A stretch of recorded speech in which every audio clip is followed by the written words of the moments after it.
karunia dan damai sejahtera Allah Bapa kita dan anaknya Tuhan Yesus Kristus menyertai saudara. Amin. Shalom saudara yang terkasih di dalam nama Tuhan Yesus Kristus. Senang bisa menyapa saudara di tempat saudara berada hari ini, dalam dimensi yang berbeda tetapi dalam dunia yang sama. Sebagai insan yang diciptakan untuk Tuhan, sebelum melakukan rangkaian aktivitas kita pada hari ini, marilah kita mengawalinya dengan mendengarkan firman.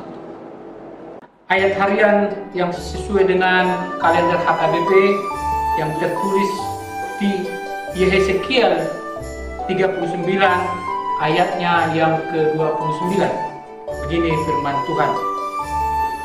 Aku tidak lagi menyembunyikan wajahku terhadap mereka. Kalau aku mencurahkan rohku ke atas kaum Israel, demikianlah firman Tuhan Allah. Amin.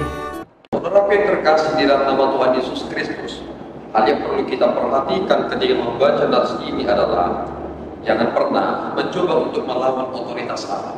Lihat, salah satu raja yang besar yang pernah menyalahgunakan kebebasannya kala Allah membuang bangsa Israel dalam perbudakan, mereka melewati batas yang Tuhan telah tetapkan. Akibatnya, bangsa di mana tempat bangsa Israel itu dibuang pada akhirnya menjadi lawan berat yang pada akhirnya Tuhan akan tunjukkan kuasanya kepada mereka, di mana mereka akan tercerai mereka dan mereka akan dipermalukan. Bahkan satu hal yang paling menyedihkan adalah Yehezekiel dinyatakan bernubuat kepada bangsa ini dan bahkan berkata kepada binatang-binatang supaya datang kepada perjamuan ini, bahwasanya burung-burung di udara diundang untuk menikmati jamuan di mana hidangannya berasal dari kerajaan ini. Kehancuran dari Gog dan bangsa-bangsa lainnya seperti Mesek dan Tubal, mereka akan menjadi jamuan bagi binatang-binatang ini. Tetapi apa yang ingin dikatakan dari nats ini?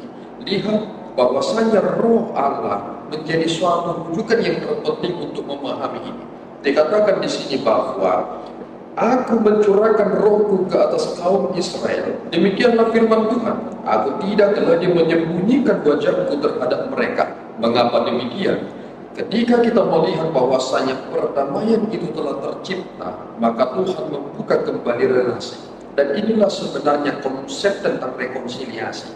Dan hal itu hanya kita dapatkan di dalam Kristus. Kristus menjadi perdamaian bagi kita, sehingga ketika kita telah menerima cap perdamaian itu, maka roh Allah ada pada kita, dan itulah konteks dalam Pentakosta, bahwasanya kita ini adalah milik Allah, dan ini adalah kebahagiaan yang sempurna. Oleh karena itu saudara yang terkasih, jika pelanggaran saudara telah dihapuskan dan Tuhan telah melupakan itu, mengapa saudara tidak berbahagia hari ini? Dan sekali-kali jangan pernah mencoba untuk melawan otoritas Allah. Jika Tuhan telah menetapkan batasan itu, maka lihatlah itu sebagai anugerah. Tuhan Yesus memberkati kita berdua. Ya Tuhan, kami bersyukur atas berkat-Mu. Terima kasih atas firman-Mu yang telah meneguhkan hati kami. Engkau adalah Allah kami satu-satunya, Allah yang maha mulia. Kiranya Tuhan semakin dipermuliakan dalam perjalanan hidup kami.